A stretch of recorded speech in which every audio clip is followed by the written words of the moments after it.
guys, welcome back to the $1 Million Case Study, season number 4, episode 6, where we're publicly launching and scaling a physical products business to $1 million in revenue. We're donating all the profits to charity, and during today's episode, we're gonna teach you guys how to vet your suppliers, how to order and receive your samples, and the budgeting so you can decide exactly what product you want to launch. Man, I've been up late all these nights just trying to figure this stuff out, but so worth it. Well, we're excited to hear some more of your insights throughout this episode. So let's talk a little bit more about vetting your suppliers. In last episode, number 5, we spoke a little bit about reaching out to these factories and how to communicate with them and how to start to vet them based off their communication skills, if they were answering the right questions, and a number of things along those lines. Today, we want to take that a little bit deeper.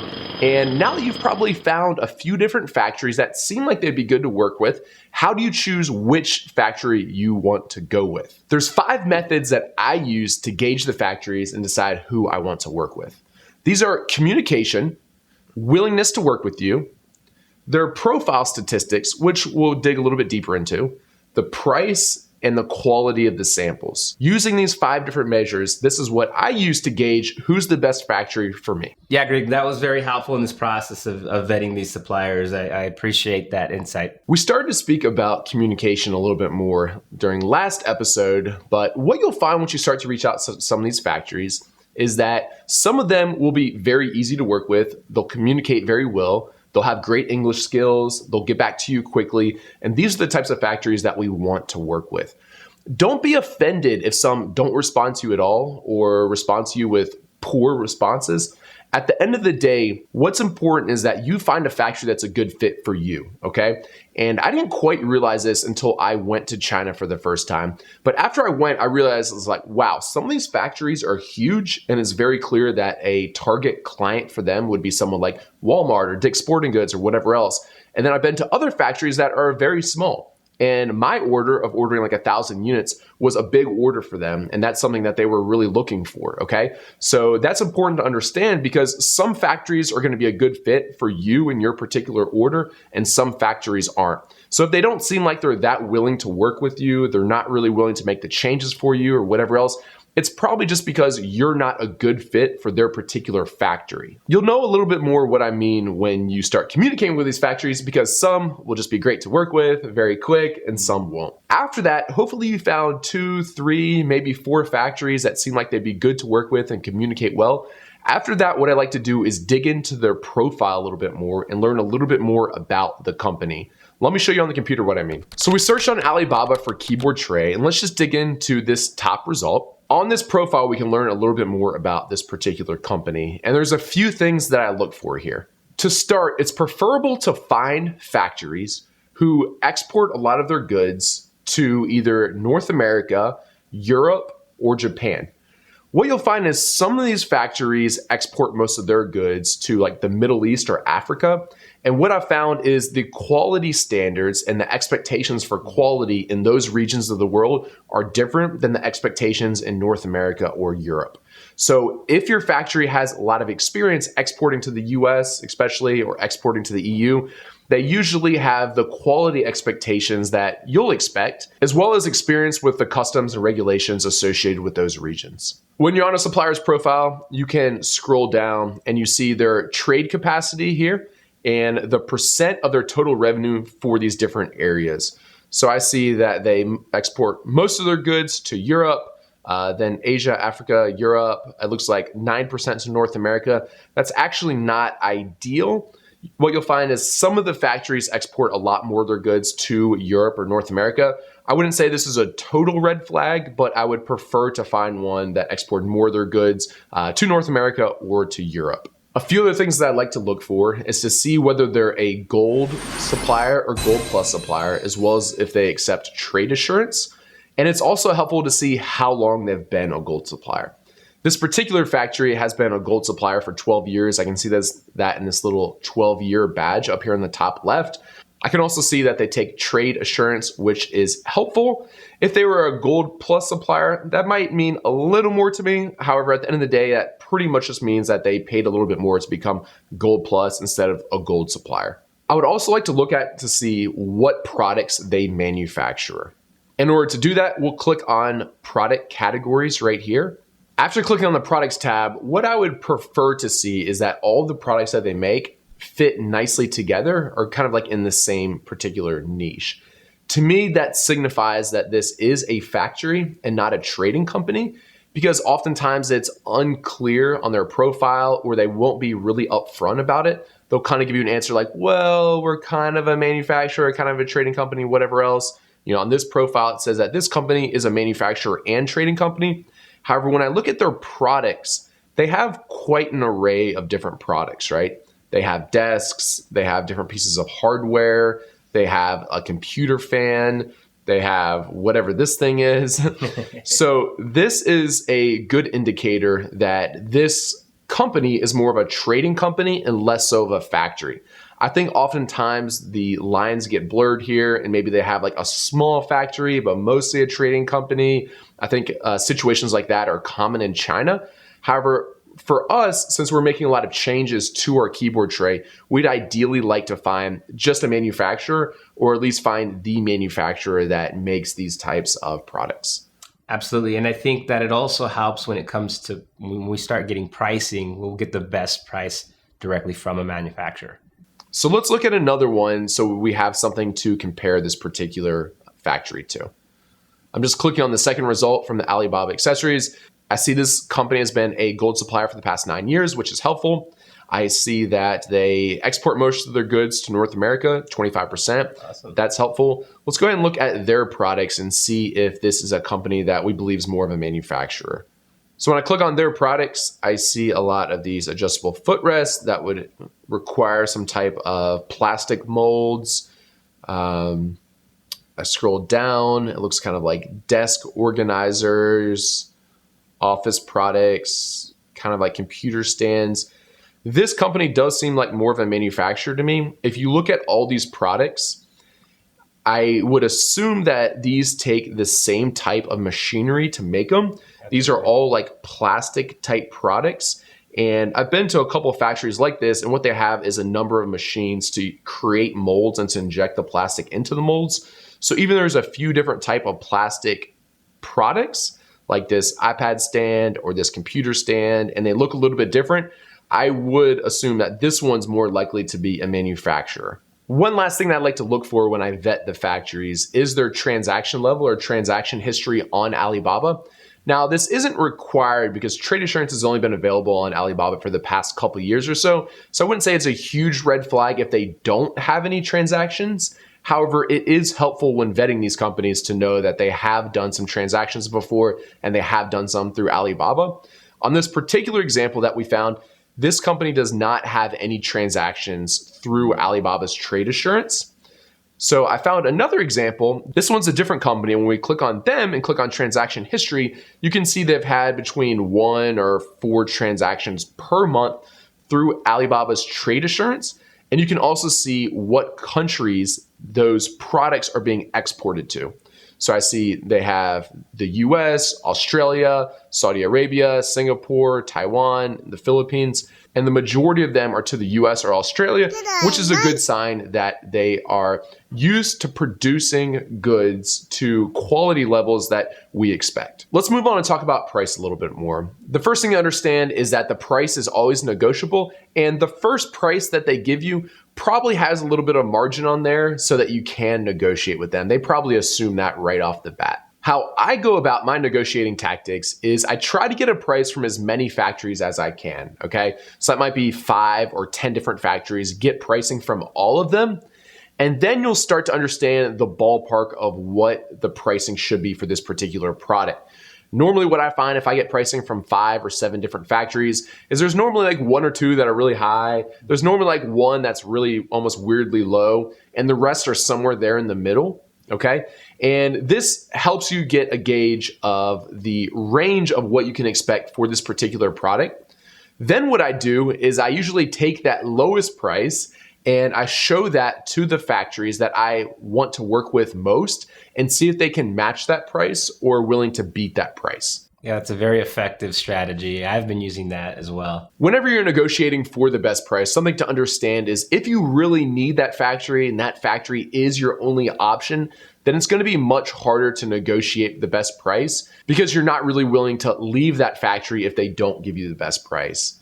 The way to get the best is have a few different factories that would all be good to work with, and then you really can go with the one that either gives you the best price or is the best all around to work with. One last part to add to this is the best price isn't always everything, okay? We want to build a relationship with these factories and work with these factories for years to come, and it's not really worth getting after them over 5 or 10 cents per unit.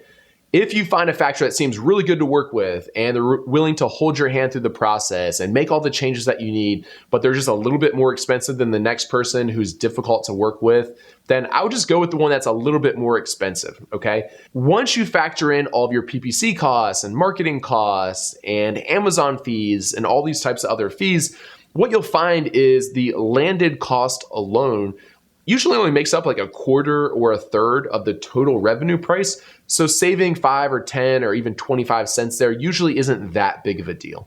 It's also important to keep in mind that in the early stages, you're probably not going to be placing large orders. So pricing is going to be probably a little higher, but as time goes on and you're making bulk orders, massive orders, then of course you can renegotiate those terms, those prices. Another thing you could do is say you wanted a price of $10, but they'll only give you $11 right now. You could say, well, for my reorder, if I order at least 1,000 units or 2,000 units next time, then can I get that? And you can kind of like pre-negotiate some of those. So you could try that tactic as well. And I'll also add to that, one of the piece of advice is that Greg mentioned that price isn't everything, and it's true because you can also negotiate things like packaging, labeling, all of that, and build that into the price. In other words, you could ask your manufacturer and say, hey, with that price that you're quoting me, what else can I get with that? Now that we've spoken a little bit about price, let's transition into talking about samples. Samples are a great way to gauge the quality of a factory and to start making a business transaction with them so you can start working with them, see how they communicate, and it's really exciting to get samples. So that being said, we actually ordered 2 samples from our factory. When Rolando initially found this factory just a few weeks ago, he ordered the OEM sample or the sample that they've made in the past. Now, this is the product that we found on Amazon that we were interested in ordering. Remember, this is the plastic one. We didn't quite like the clamps. We wanted to make some changes to the clamps, and we also wanted to make some changes to the material that this particular product is made out of. As well as the slider mechanism, as you can see, which is also from that plastic material. Good point, as well as the slider material. So the recording of this episode was timed perfectly because this guy just arrived yesterday, and this material is different, okay? This is a wooden bamboo material instead of this cheap plastic. It has this little wrist rest on the front of it. We made some changes to the particular clamp, right? This part right here is shorter, is that right? That is correct. This part's shorter and we widened the clamp itself. Nice. And probably most importantly, the bottom, the rail system that this clamp slides on is a little bit different here. So Rolando, actually, you worked with the factory to come up with this design. Let's see, I think you gave him some ideas. He gave you some ideas back. Is that right? Exactly. They're very helpful in just trying to recreate something that would be much more effective on our slider tray. Yeah, so this one's a little bit heavier duty. We like the way that this one slides a little bit nicer. So with all that being said, we've made, at that point, some pretty significant changes to this particular product. We think that this will fix a lot of the bad reviews or things that people were saying about the product that was poor, which just reminded me, this is also a little bit narrower, right? Yes. That was one of the big complaints that people were having, is that this one was just too wide, took up too much space. So we just narrowed it just a touch. And just to give you guys a little bit better idea about pricing associated with these, I think the OEM sample, so this is a sample of a product that they're already making for another customer, so it's pretty easy. To be honest, they probably just had one of these laying around. I think this one was about $50 or $60 with shipping. Is that right? That's correct. And then this one that they made specifically for us, it was more expensive. I think it was like $200, right? Correct. So this one was $200, but this one they made specifically for us with all the changes that we were requesting. So they had to like source the wood from someone. They had to find one of these wrist rests or make it themselves. This was going back and forth with Rolando to make this new slider mechanism. So that's just like gives you a ballpark idea of what you can expect to pay. If they need to make custom molds for you, expect to pay a lot more. There's going to be probably a one-time fee of maybe $500 or $1,000 or $2,000 to make the mold for the first time. And then after that, they can do a bunch of production runs with that individual mold. But after receiving both of these, we, one, feel good about working with this factory, right? Absolutely. So they've been good to work with. They've been quick to ship these. You've had nothing but nice things to say about like the designer or the engineer at the factory that you've been working with. We haven't been like paying for his time. Rolando's just been working with him to, at the end of the day, the payoff for him is for us to place a big order of these, right? Correct. So yeah, and then we also found a few things that we don't like with the sample that they sent us. The way that these stop at the end, we don't really like. We want that improved upon. Another thing we want to do is add, right, like a little sticker here so you know which side these bolt onto. We're going to include like a little Allen wrench inside of the packaging so that people don't have to have their own Allen wrench or screwdriver. Anything else I'm forgetting? And the branding. The branding, that's right. Once we finalize that, we want to possibly, I guess we would call it emboss. Is that what they do? Or they etch it in? Yeah, we'll probably do like laser engraving, just like a nice little logo up here at the top once we finalize our brand name.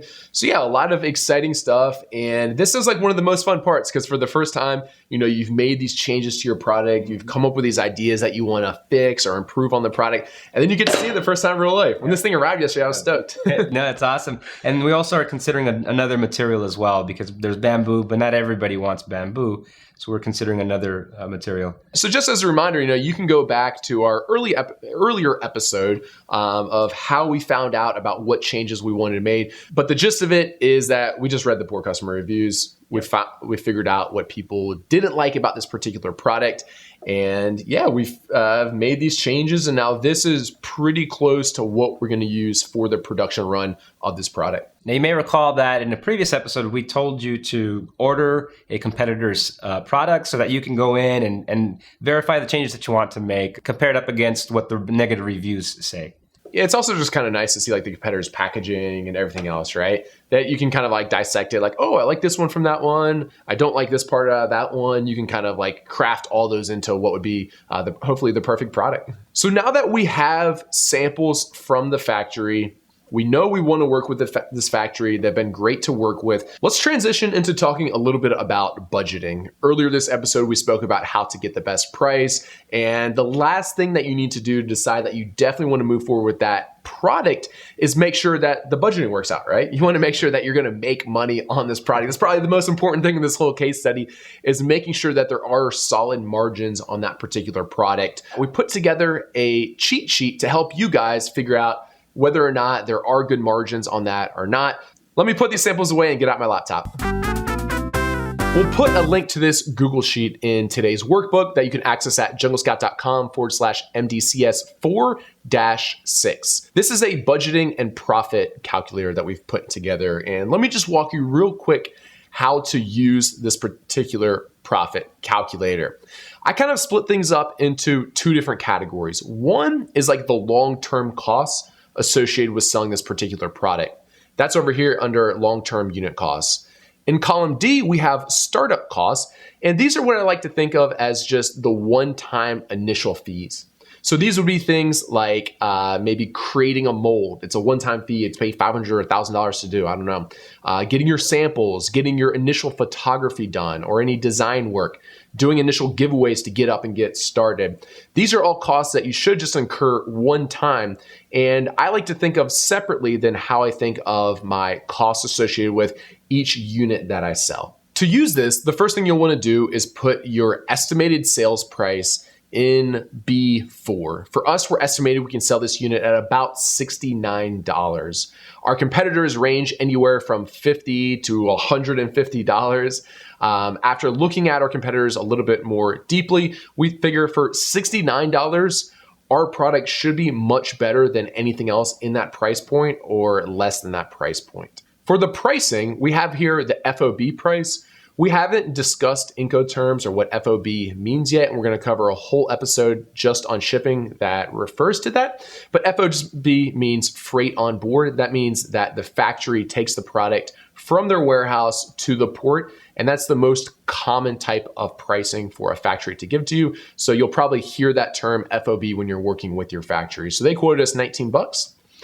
I split shipping into two different categories. One is the freight cost to get the goods from China to the port in the US. And this would be if you're using like air cargo or ocean freight. Then you also have to pay to get them from the port in the US into Amazon's warehouse. Now, if your product is less than, let's say, 200 kilograms total, you'll probably actually just want to ship it small parcel. So that's using something like DHL or UPS.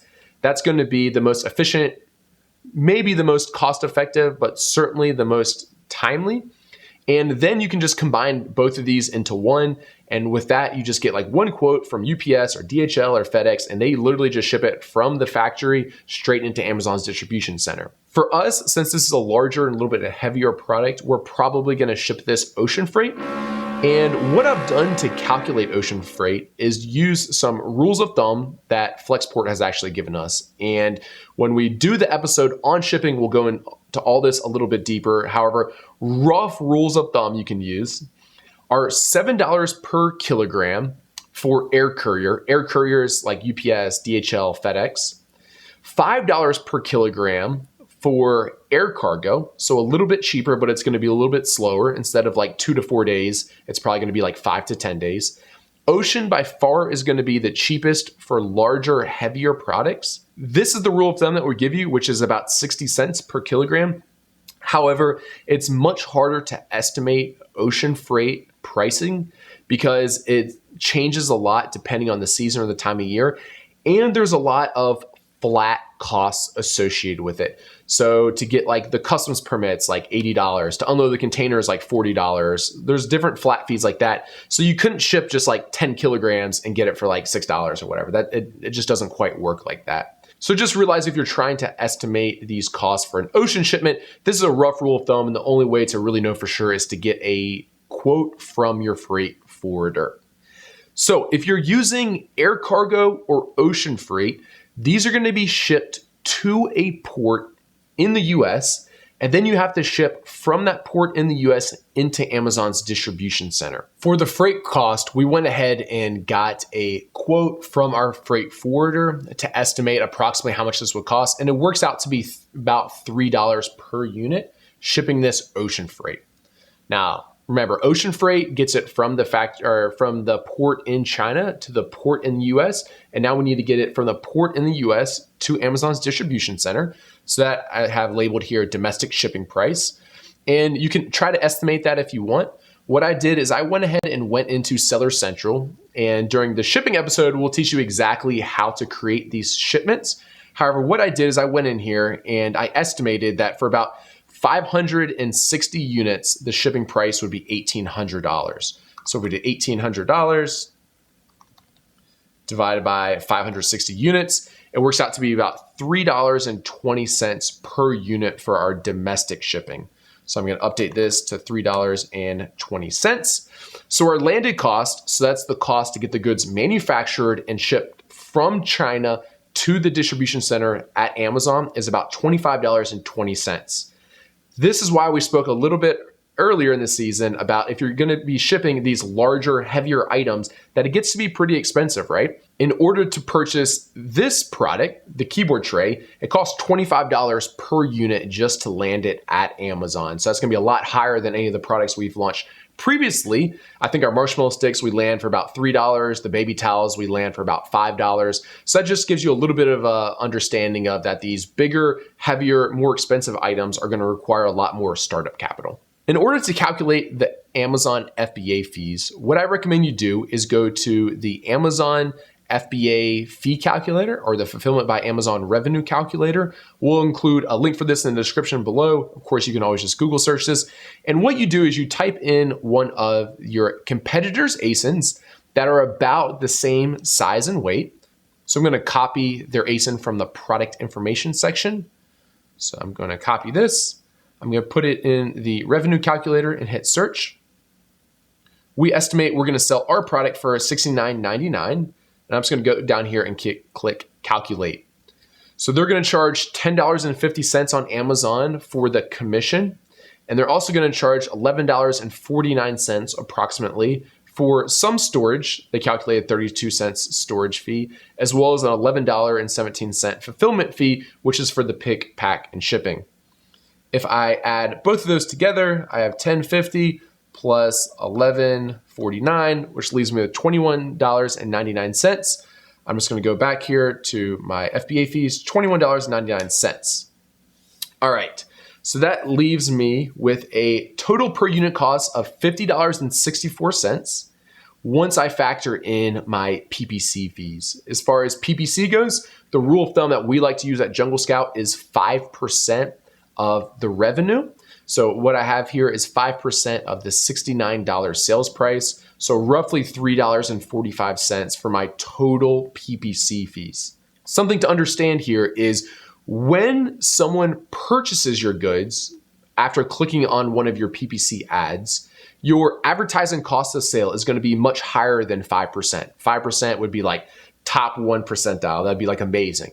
But you also need to understand that a lot of the purchases are going to happen through the organic searches and not through your PPC ads. So my advertising cost of sale, or ACoS, is going to be much higher than 5%. It's probably going to be like 20, 30, maybe 40%. I don't know. But once I blend that into all of my sales, that's how we figure out the roughly 5% unit cost. So my total cost per unit, $50.64. That leaves me $18.36 profit, or about a 73% ROI. Now, I would prefer my ROI to be a little bit higher. I always shoot for a target ROI of 100% on my landed cost, and this one's a little bit lower at 73%. That being said, the profit dollar alone, $18.36 for every sale, to me makes up for it, because this is a higher priced product, okay? So I figure if I sell 10 units per day, which is my target, that's $180 per day of profit, which I don't know about you, Orlando, but that's a lot of money for me. And also to add to that, over time, we're just testing out this price at a lower price starting out. We could start split testing and incrementally start raising the price, because remember, our product is a higher quality product. We just want to get in there. We want to make sure we get sales right out the gate. That's a good point, that a lot of our competitors are selling this at $79, $99, even a few people like $129. So I mean, if we were to just adjust these real quick to even $79, then right away now we're like over the 100% ROI. I would have to adjust the FBA fees a little bit, but it would still be over 100% ROI. So I guess what we decided to put in there was kind of like our worst case scenario. I think like the worst case scenario is kind of $69 sales price. Hopefully over time, as we build a better relationship with the factory and we place larger orders, we can also get cheaper prices. I think there is also a little bit of room for error here, or a area for improvement with our freight costs as well. So I think we probably over time could get to the 100% ROI. However, for now, a 77% ROI is sufficient for me, since the unit profit dollar amount is very significant. So remember, when I'm looking at the total per unit cost of roughly $50, remember, this isn't necessarily money out of my pocket. The way I think about it as far as when I'm forecasting cash flow or thinking about cash flow is really the landed cost. That's like the money out of my pocket. I have to pay $25.20 per unit before I even make the first sale. As far as like FBA fees and PPCs, these are automatically removed out of the revenue that I generate, and I don't have to pay those. Well, a little bit with PPC, but I don't necessarily have to pay like FBA fees before I start making sales, okay? So, you know, when I see this number down here, $50.69, right away I think like, holy crap, that's a lot of money. But in reality, it's really just the $25 that I'm paying out of pocket. The rest is being removed from my revenue. So that's like a way to help you think about it. Also, if this number scares you, which $25 per unit still scares me a little bit, keep in mind that for this particular season of the case study, we did choose a higher price product. But as I said earlier, in past seasons, we've sold stuff much cheaper for $3, $5. I think our sleeping bag was $8 or $9, so a little bit more expensive. We just wanted to try a little bit more expensive item for this particular season. Let's talk a little bit about the startup costs. I went ahead and put a few values in here. However, with all of these, you don't necessarily have to pay this much. You can also potentially pay more. We're going to do a whole episode dedicated to photography, and we're going to be teaching you guys how you can do your own photography for very inexpensively. If you would rather just pay someone to do it, $180, I think that's probably about an average amount of money that it would cost to get someone to do pretty high quality photography for your product. All that being said, you can also actually take really good photography with just an iPhone and a few lights that you have around your house, and we'll show you how to do that during our product photography session. As far as design work goes, this really depends whether or not you pay someone to do high-end packaging or high-end designs on your photography, or if you choose to do some of it yourself or do lower end. $50, that's probably on the lower end of what you could expect to pay. If you're trying to get high-end packaging done, it would cost more than that. As far as giveaways go, we're going to do a whole section where we talk about how to launch this product. And one of the methods that we like to use when we launch new products is doing coupon giveaways. Now, we do expect to lose a certain amount of money during the giveaway process because we're exchanging short-term sales for long-term increased organic ranking in the Amazon search results. But right here, I budgeted $500. That's probably very conservative. I doubt we'll actually lose that much money. And again, when we're thinking about cash and cash flow, I did already purchase those units. And then later on down the road, I'm giving away deep discounts. So I might be losing a little bit of money there. But that's, again, after now I'm generating some revenue.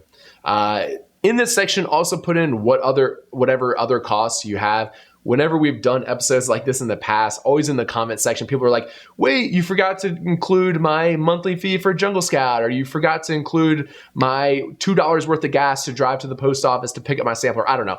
All different people like to include all different values when they're considering their costs. This is how I personally think about it. If you're a very detailed person and like to include that $3 worth of gas to get to the post office, that's fine. Just put it in this section right here so you can help fully understand all your different costs associated with it. These rules of thumb that I put in the shipping from the US to Amazon, again, these are rough rules of thumb.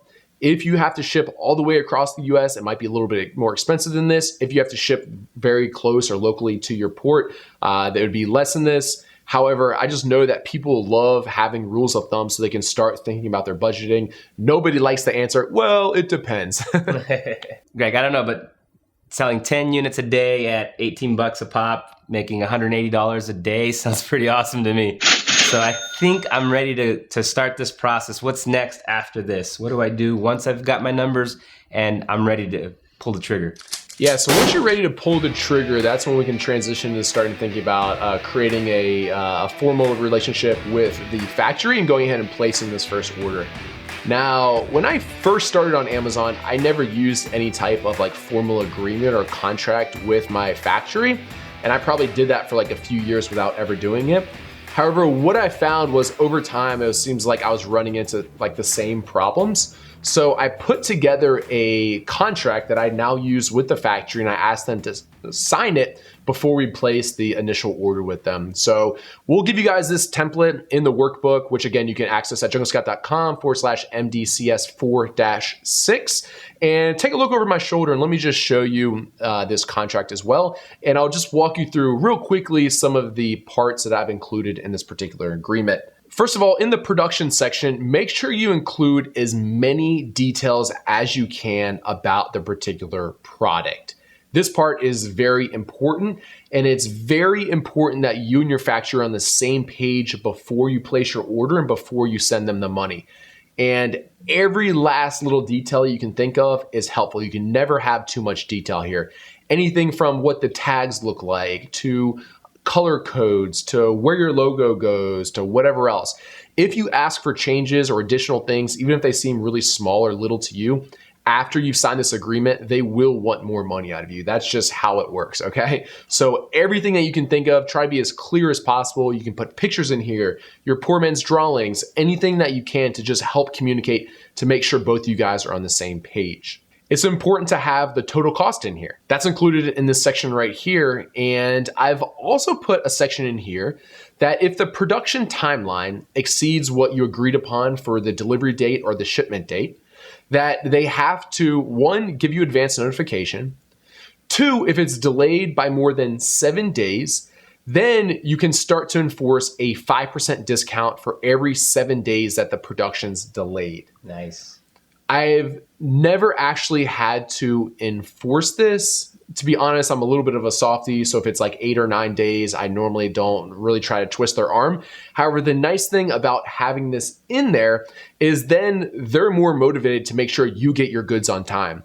If there's 2 or 3 buyers that they have and everyone's kind of pushing them a little bit to like, hey, I need this sooner, they'll probably want to make yours first because they're like, oh crap, I don't want to have to give a 5% discount on these particular goods. In the inspection section, there's 2 main points here that I'm trying to get across. 1, I'm requiring that they do an internal inspection. And what this means is like my sales rep or account manager, whoever else, just needs to take pictures for me. Everyone has smartphones, everyone has iPhones or whatever else. It's very easy for them to snap some pictures of the goods before they're being started, while they're in production, after being finished, while they're being packaging. A, this is really fun to see this. And B, you can start to spot any problems earlier on as opposed to later. I also say in here that I am allowed to do a third-party inspection, which now I often do, and we'll talk about this more in a later episode, but this just means I hire a third party to do an inspection on the products before they're shipped. I also have in here that if the inspection from a third party fails, that they have to pay for the second inspection. And this is something that is relatively common in China. They're used to seeing this, so this shouldn't be a big problem.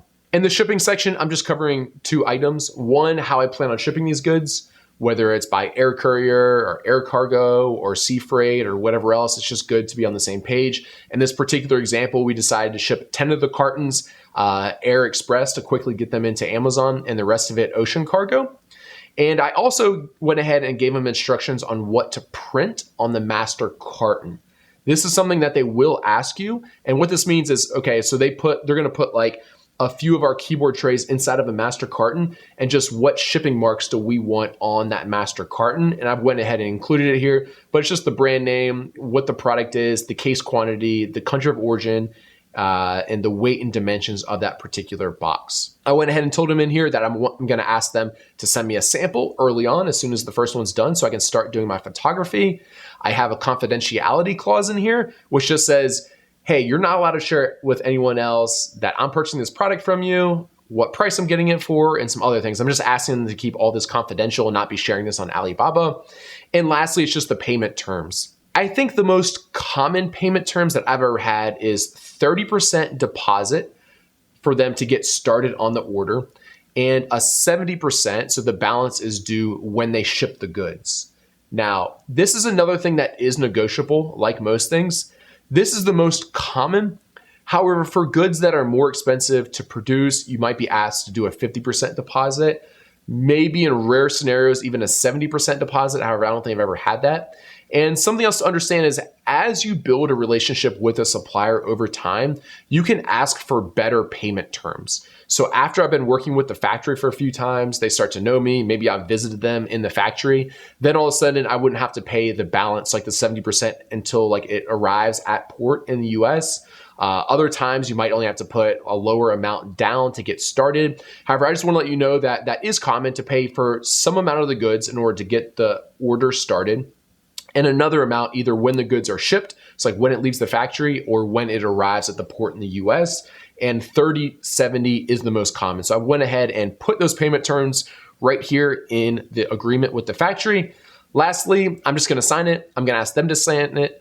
Business culture in China, it is typical for them to also stamp it, not only sign it. I think that's part of what makes it a legal binding agreement.